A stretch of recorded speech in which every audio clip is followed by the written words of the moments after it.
महायुतीतील नव्या मुख्यमंत्र्यांचा उद्या शपथविधी सोहळा होण्याची शक्यता। वानखेडे स्टेडियमवर होणार शपथविधी। राज्यात नवे मुख्यमंत्री कोण होणार याकडे अवघ्या राज्याचं लक्ष।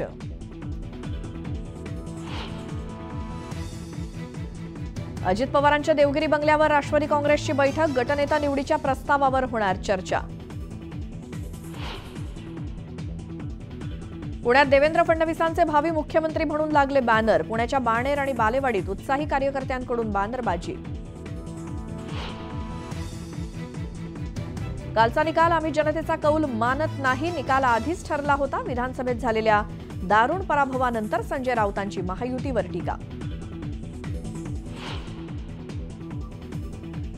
महाराष्ट्रातल्या सर्व घडामोडींना सरन्यायाधीश चंद्रचूड जबाबदार। ते पक्षाची दारं उघडी ठेवून गेले। खासदार राऊतांचा जोरदार आरोप। भाजपनं ज्या रणजितसिंह मोहिते पाटलांना आमदारकी दिली त्यांनी भाजप विरोधात काम केलं। पराभवानंतर राम सातपुतेंची रणजितसिंह मोहिते पाटलांची हकालपट्टी करण्याची मागणी। आणि पंकजाताईंनी निवडणुकीच्या वेळी कार्यकर्त्यांना माझ्या विरोधात काम करण्यास सांगितलं। विजयी होताच आष्टीचे नवनिर्वाचित आमदार सुरेश धस यांचा पंकजा मुंडेंवर घणाघाती आरोप।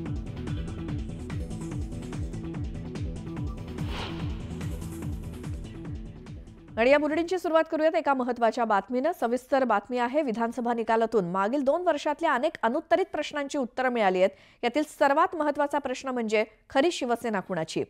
हा आता या विधानसभा निकालानं या अनुत्तरित प्रश्नाची कोंडी देखील सोडवल्याचं चित्र आहे।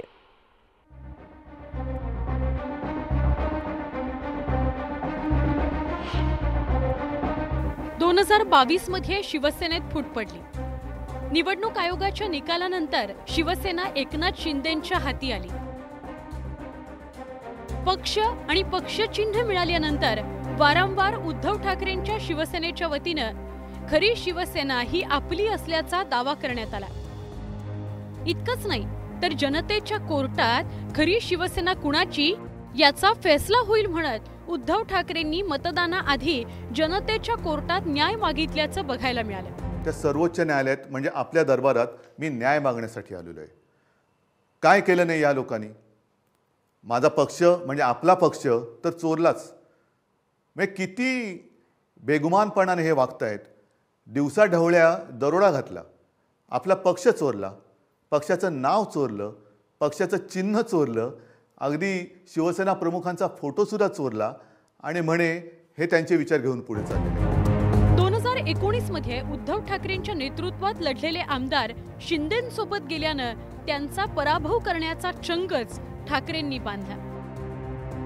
पण आता विधानसभा निवडणुकीच्या निकालानं खरी शिवसेना कुणाची याचं उत्तर दिल्याचं बघायला मिळतंय। कारण शिंदेंच्या शिवसेना आणि उद्धव ठाकरेंची शिवसेना 51 मतदारसंघात समोरासमोर लढले। यातील तब्बल 36 विधानसभा मतदारसंघात शिंदेंची शिवसेना ठाकरेंवर मात करताना दिसली, तर केवळ 15 मतदारसंघात ठाकरेंच्या शिवसेनेचा विजय झालाय। खरं तर निवडणूक आयोगाच्या आधीच खरी शिवसेना ही एकनाथ शिंदेंची असल्याचं स्पष्ट झालं होतं। पण आता जनतेच्या कोर्टातही शिंदेंच्या बाजूने कौल मिळाल्याचं बघायला मिळतंय। मला असं वाटतं की या निकालाने एक गोष्ट स्पष्ट केली आहे। हिंदू हृदय सम्राट शिवसेना प्रमुख बाळासाहेब ठाकरे यांची शिवसेना ही एकनाथराव शिंदेजींची शिवसेना आहे किंवा एकनाथराव शिंदेजी ज्या शिवसेनेचे प्रमुख आहेत तीच शिवसेना ही आता या ठिकाणी हिंदू हृदय सम्राट शिवसेना प्रमुख बाळासाहेब ठाकरेंची आहे। त्याची लेजिटिमसी जी आहे ती आता एकनाथराव शिंदेजींकडे आलेली आहे। एकनाथ शिंदेंनी मोठ्या हिमतीनं बाळासाहेबांनी निर्माण केलेल्या शिवसेनेचं शिवधनुष्य पेललं। हे करताना त्यांनी कधी थेट तर अप्रत्यक्षपणे बाळासाहेबांचे चिरंजीव असलेल्या उद्धव ठाकरेंना आव्हान दिलं। दररोज ठाकरेंच्या शिवसेनेच्या नेत्यांच्या टीका आरोप याचा सामना करत आधी लोकसभा आणि नंतर विधानसभेतही शिंदेंची ठाकरेंपेक्षा सरसच कामगिरी राहिली। 1-2 अपवाद वगळता आता विधानसभेतही शिंदेंनी त्यांच्यासोबत आलेल्या बहुतेक सगळ्या आमदारांना विजयी करत आपली सेना खरी शिवसेना असल्याचं दाखवून दिलंय। लोकांनी ठरवलं आणि शिवसेना कोणाची आहे तेही ठरवलं. ते आणि लोकांनी ठरवलं. त्यामुळे आता बऱ्याचशा गोष्टी त्या स्पष्ट झालेल्या आहेत. बऱ्याचशा गोष्टी स्पष्ट झाल्या आणि मला समाधान आहे की 2019ला 56 जागा आल्या होत्या आणि त्या 56 मला वाटतं आताही 56 जागा आल्या. खरे तर खऱ्या शिवसेनेचा निकाल हा सुप्रीम कोर्टात प्रलंबित आहे. पण त्याआधीच महाराष्ट्राच्या जनतेनं शिंदेंच्या शिवसेनेला कौल देत खरी शिवसेना ही शिंदेंचीच असल्याचं स्पष्ट केलंय. आधी लोकसभा आणि आता विधानसभेतही शिंदेंच्या शिवसेनेनं केलेली दमदार कामगिरी लक्षवेधी अशीच म्हणावी लागेल. Bureau report, news 18 Lokmat. आता विधानसभा निवडणुकीमध्ये महाविकास आघाडीची अक्षरशः धूळधाण उडाली. महाविकास आघाडीच्या तीनही पक्षांना मिळून फक्त 50चा आकडा गाठता आलाय. या निराशाजनक कामगिरीमुळे महाविकास आघाडीचा विरोधी पक्ष नेताही बनणं मुश्किल झालंय, तर राज्यसभेवर खासदार पाठवणं सुद्धा महाविकास आघाडीसाठी अवघड झालंय. विदर्भात काँग्रेसच्या हातून विदर्भाचा गड निसटलाय. राहुल गांधींच्या भारत जोडो न्याय यात्रेचा उलट परिणाम झाल्यानं विदर्भात काँग्रेसची पीछेहाट झाली. विधानसभा निवडणुकीत महायुतीला मिळालेल्या यशानंतर आता मुख्यमंत्रीपदाची माळ कुणाच्या गळ्यात पडणार याकडे सगळ्यांचं लक्ष लागलंय. महायुतीला 234 जागा मिळाल्या असून त्यात एकट्या भाजपला 132, शिवसेनेला 57 तर राष्ट्रवादी काँग्रेसला 41 जागा मिळाल्या. त्यामुळे आता मुख्यमंत्रीपदी कोण विराजमान होणार याची उत्सुकता आहे. विधानसभा निवडणुकीत महायुतीला घवघवीत यश मिळालं. यात शिवसेनेचे 57 उमेदवार निवडून आलेत. या पार्श्वभूमीवर शिवसेनेची आज मुंबईत बैठक होते. मुंबईतल्या हॉटेल ताज लँडसेटमध्ये बैठकीचं आयोजन करण्यात आलं असून राज्यातील शिवसेनेच्या विजयी उमेदवारांना बैठकीचं निमंत्रण देण्यात आलंय. विधानसभा निवडणुकीत राष्ट्रवादी काँग्रेसला 41 जागांवर विजय मिळाला. त्या पार्श्वभूमीवर राष्ट्रवादी काँग्रेसकडनं बैठकीचं आयोजन करण्यात आलंय. यात पुढील नियोजन केलं जाणार आहे. मुंबईत होणाऱ्या बैठकीत सर्व आमदार एकमतानं विधिमंडळ नेत्याची निवड करणार असल्याचं सांगितलं जात आहे. काँग्रेस प्रदेशाध्यक्ष नाना पटोले दिल्लीला जाणार आहेत. दिल्लीत जाऊन ते पक्षश्रेष्ठींची भेट घेतील. या भेटीत ते राज्यातील निकालांची माहिती पक्षश्रेष्ठींना देतील. विजय वडेट्टीवार यांनी महायुतीवर हल्लाबोल केला आणि विरोधकांना मुळासकट उपटून टाकूत असं यश मिळालं तर लोकशाही संपेल आणि केवळ हुकुमशाही राहील अशी टीका वडेट्टीवारांनी केली. तर ईव्हीएम बाबत काहीतरी गडबड आहे अशी शंका त्यांनी व्यक्त केली. गडचिरोली जिल्ह्यातील अहेरी मतदारसंघातून धर्मराव बाबा आत्राम 5व्यांदा आमदार म्हणून निवडून आले. 16,000 मतांची लीड घेऊन आत्रामांनी मुलीचा आणि पुतण्याचा पराभव केला आणि यावेळी राजकारणाच्या शेवटी मुलगी आणि पुतण्याशी लढावं लागलं तरी बाप बाप होत आहे अशी प्रतिक्रिया धर्मराव आत्रामांनी दिली. आमदार सुरेश धस यांनी विजय होताच पंकजा मुंडेंवर टीका केली. पंकजाताई, तुम्ही मला धोका द्यायला नको होता, फोन करून लोकांना माझ्या विरोधात काम करायला सांगितलं असा आरोप सुरेश धस यांनी केला. पराभवानंतर राम सातपुतेंनी रणजितसिंह मोहिते पाटलांवर गंभीर आरोप केले. रणजितसिंह मोहितेंनी भाजप विरोधात काम केलं, त्यामुळे त्यांची पक्षानं तत्काळ हकालपट्टी करावी अशी मागणी राम सातपुतेंनी ट्विटरवरून केली.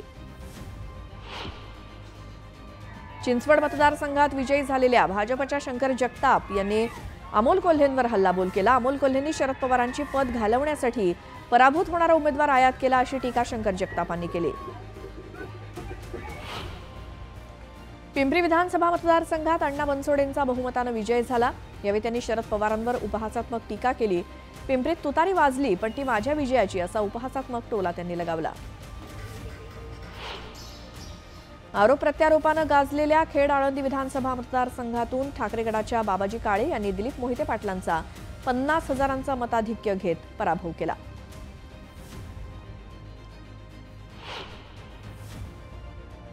महायुतीच्या दणदणीत विजयामुळे जरांगे पाटलांच्या आंदोलनाचं काय होणार असा प्रश्न आता निर्माण झालेला आहे. जरांगे पाटलांच्या आंदोलनाचा ज्या मराठवाड्यामध्ये प्रभाव होता तिथे महायुतीनं 25 पेक्षा जास्त जागा जिंकल्यात, तर जरांगेंच्या विरोधात भूमिका घेणारा ओबीसी समाज महायुतीच्या पाठीमागे एकवटला. त्यामुळे मराठवाड्यात महाविकास आघाडीची पडझड झाली.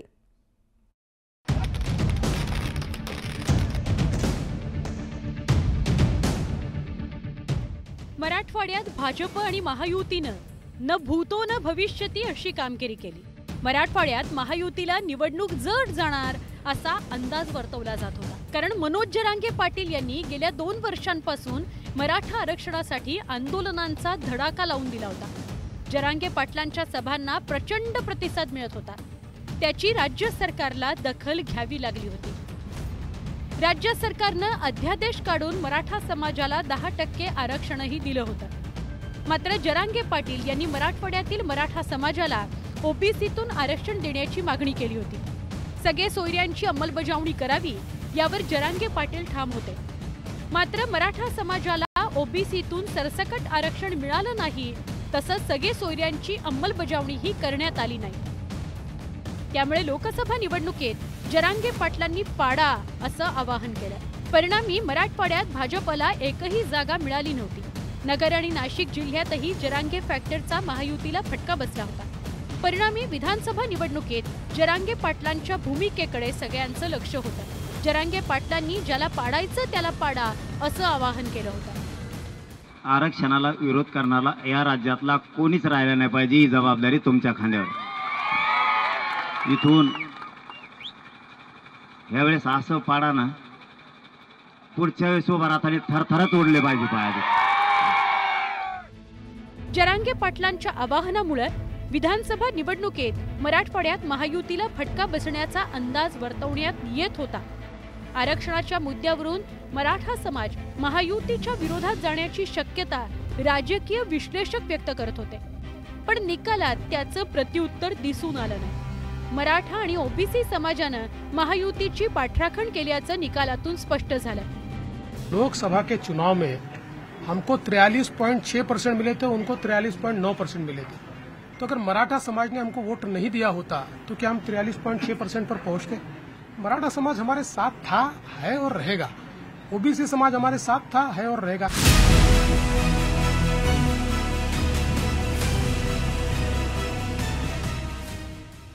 मनोज जरांगे पाटील यांच्या आंदोलनावर वकील गुणरत्न सदावर्ते यांनी जोरदार टीका केली. तर मराठवाड्यात जरांगे फॅक्टरचा कोणताही प्रभाव दिसला नाही. त्यामुळे सदावर्तेंनी जरांगे पाटलांवर जोरदार निशाणा साधला. मला एक सांगा, सिंपल गोष्ट आहे, जो बाजार लावला जातो तो उठतच असतो. त्या जरंग्याचा बाजार उठलेला आहे. त्या जरंग्याची अवकात महाराष्ट्राने दाखवलेली आहे. काय रे, काय बोलत होतास तू? वारंवार 130 पाडतो, 132 पाडतो. तुला महाराष्ट्रानं आता सांगितलंय, आता तुझी गरज नाही, तू आता हवा हवा झालास. विधानसभा निवडणुकीत जरांगे पाटलांनी कोणत्याही पक्षाला पाठिंबा दिला नव्हता किंवा कुणालाही विरोध केला नव्हता. याकडे राजकीय विश्लेषकांनी लक्ष वेधलं. आता पुढे जरांगे पाटलाच्या आंदोलनाची दिशा काय असेल? मला असं वाटतं की जरांगे पाटलांच्या आंदोलनाचं फार मोठं आव्हान येणाऱ्या सत्तेसमोर असेल. आता जरांगे पाटील मराठा आरक्षणाच्या आंदोलनासाठी जे सामूहिक उपोषण सुरू करतील त्याला महाराष्ट्रातून पहिल्यासारखाच प्रतिसाद मिळेल का, हा एक प्रश्न पडलेला आहे. मला असं वाटतं की आरक्षणासाठी जरांगे पाटलांच्या मागची जी गर्दी आहे ती अजूनही कमी होणार नाही आणि सत्तेसमोर ते एक मोठं आव्हान असेल. मनोज जरांगे पाटलांनी महायुतीला मिळालेल्या विजयावर कोणतीही प्रतिक्रिया दिलेली नाही. आता मनोज जरांगे पाटील आरक्षणाच्या मागणीकरता पुन्हा मैदानात उतरणार का आणि त्यांच्या आंदोलनाला आधीसारखा पाठिंबा मिळेल का, याची उत्तरं आता नजीकच्या काळात लवकरच मिळतील. Bureau report, news 18 Lokmat. End killer तुम्हाला म्हटलं जातंय. मोठमोठे उमेदवार समोर उभे होते आणि त्यांचा तुम्ही आता त्यांना नेस्तनाबूत करून निवडून आलात. माझ्या विरुद्धमध्ये माजी खासदार हिना गावित होती, माजी मंत्री पद्माकर वडवी होते. पण जो जनतामध्ये आम्ही काम करतो आहे, आमच्या जास्ती करून आदिवासी समाज आहे, इंटिरियल भाग आहे. आझादीच्या 76 वर्षापासून आजपर्यंत विकास कामे झाले नाही. आणि या महाराष्ट्र राज्याचे लाडके मुख्यमंत्री शिंदे साहेबांनी जे काम केलं आहे आणि आम्ही कामावरून मतदान मागितलं की बाबा आम्हाला आमचे मुख्यमंत्री जे काम करत आहे त्या पद्धतीने आम्ही काम करू. आणि जे राहिलेले कामे आहे आमच्या भागातले, आम्हाला सांगताना खेद आहे की जे केसी पाडवीला 35 वर्षे निवडून दिले, 2.5 वर्षे आदिवासी विकास मंत्री सुद्धा होता, त्यांनीही काय केलं नाही. जे हिना गावित खासदार 10 वर्षे होते त्यांनीही काय केलं नाही. पद्माकर वडवी होते त्यांनीही काय केलं नाही. आणि म्हणून आमच्या भागातले जे जनता आहे त्याने मोठा विश्वास ठेवला आणि मला निवडून दिला. आदिवासी समाजाकरता आता काय काम करण्याची इच्छा आहे, काय तयारी केली आहे किंवा काय असं योजना आखल्यात का? जे आता आज साहेबांनी बोलवलं आहे, यांच्या ते जे गट नेता काय असेल ते प्रक्रिया पूर्ण झाल्यानंतर मी माझ्या भागात जे कामे नाही झाले ते मला माहिती आहे आणि म्हणून ते रणनीती आखून जास्तीत जास्त माझ्या भागाच्या चांगला कसा होईल, कसं विकास करता येईल तेवढं मी करेल. नक्कीच 57 आमदार आपले आलेले आहेत. त्यामुळे सगळ्या शिवसैनिकांची मागणी, अर्थात आपलीही ती मागणी असेल की मुख्यमंत्रीपदी पुन्हा एकनाथ शिंदे विराजमान व्हावे, तर ठरावात आणणार आहेत. म्हणजे मला या गोष्टीचा आनंद आहे का माझ्या महाराष्ट्राच्या लाडके मुख्यमंत्री जे इतिहासमध्ये कोणी केलं नाही असं काम करणारा एकनाथराव शिंदे साहेब आहे आणि म्हणून माझ्यासारखा एक सामान्य जनतातून आलेला मी आज साहेबाने माझ्यावर आशीर्वाद ठेवला आणि मी निवडून आलो. माझी ते एकच इच्छा राहणार का या महाराष्ट्र राज्याचा मुख्यमंत्री हा एकनाथराव शिंदे साहेब राहायला पाहिजे. माझी स्वतःची इच्छा आहे. आमचे शिवसैनिक आहेत त्यांना खुशी हेच आहे का आमचा मुख्यमंत्री शिंदे साहेब राहिलाच पाहिजे. असं मुख्यमंत्री शिंदे साहेब राहिले पाहिजे, मुख्यमंत्री शिवसेनेचे राहिले पाहिजेत. हे या सगळ्या हॉटेलमध्ये आमदारांना ठेवलेलं आहे. ही आमदार आमच्या पाडव्यांची रूम आहे आणि आपण जर पाहिलं असेल की जेव्हा गुवाहाटीला गेले होते तेव्हा शहाजीभाऊ पाटील म्हटले होते की काय झाडी काय डोंगर, एक दृश्य होतं. तसंच विहंगम दृश्य जे आहे हे या सगळ्या आमदारांच्या इथून दाखवलं गेलेलं आहे. पण जर पाहिलं तर दाखवतो ना मी त्याकडे, हे समुद्र किनारा आहे मस्त इथे आणि बाजूला शाहरुख खानचा बंगला आहे. त्या बंगल्यातून म्हणजे इथून सगळं दृश्य जे आहे हे दृश्य या सगळ्या याच्यातलं आहे.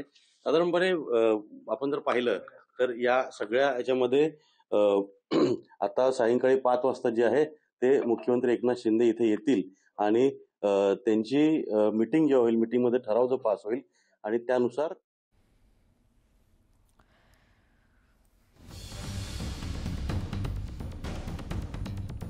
तर महायुतीच्या नेत्यांची विधान परिषदेवरती वर्णी लागणार असं कळतंय. 6 नेत्यांची विधान परिषदेवरती वर्णी लागणार. सर्व आमदारांना सध्या मुंबईमध्ये बोलवण्यात आलेलं आहे. नाराजांना विधान परिषदेवरती संधी मिळणार आहे. परिषदेतल्या 4 आमदारांची विधानसभेवरती वर्णी लागल्यामुळे जिंकलेल्या 4 आमदारांच्या जागा रिक्त आहेत आणि त्यामुळे महायुतीच्या 4 आमदारांची विधान परिषदेवरती वर्णी लागणार आहे.